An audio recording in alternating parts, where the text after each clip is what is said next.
We all experienced that chaos together from different angles, certainly, but suddenly there was this new unmet need, right? And that certainly was felt on the ground, but it was also felt across donors who were staring at this chasm of sorts, right, of endless programs and organizations looking at tremendous funding cuts and trying to figure out how to optimize funding in this time to have kind of the greatest possible impact. And so we had this just like real absence of information and a massive choice overload, right? Like, what do you do when you're looking at tens of thousands of projects that are cut and $35 billion worth of effectively what we were looking at in terms of cuts? And this is where PRO was born. So basically, this started as an important but more narrow conversation with donors trying to figure out, like, how do I optimize my giving in this time? And what started there very quickly, we realized, and strategic donors like Kara realized, right, every donor was asking this question, right? Like, what do we do now? And so we realized the best thing to do was actually to try to make as comprehensive an answer as possible for as many people as possible, as quickly as possible. Today, PRO is announcing a major milestone here on this stage.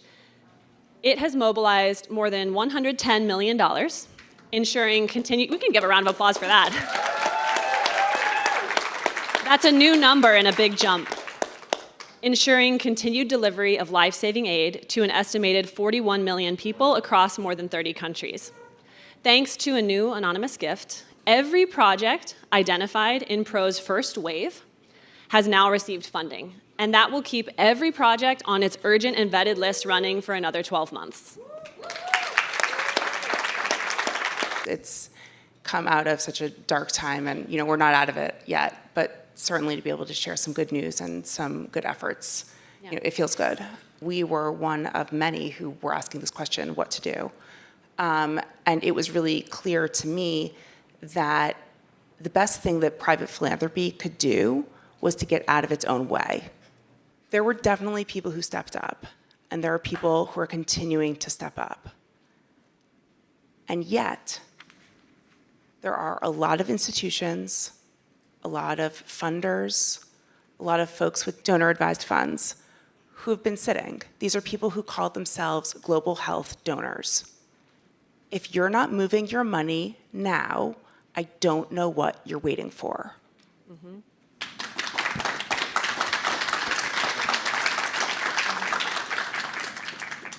The money is absolutely essential, but this injection of hope is also almost as important right now. I burst into tears, Sasha and I were saying many, many times during this journey. I'd also like to call out that, this has been the largest infusion of money to stop some of the hemorrhaging caused by these terminations.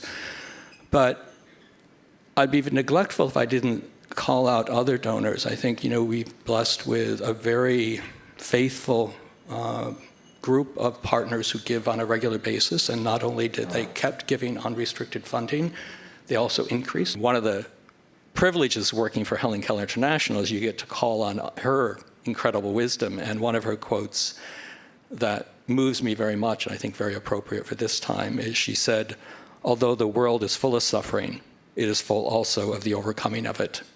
And I just feel blessed to be with partners like on this stage today and everyone in the room who are part of the overcoming of this suffering caused by these aid cuts. So thank you. That's a great quote for these conversations. Thank you.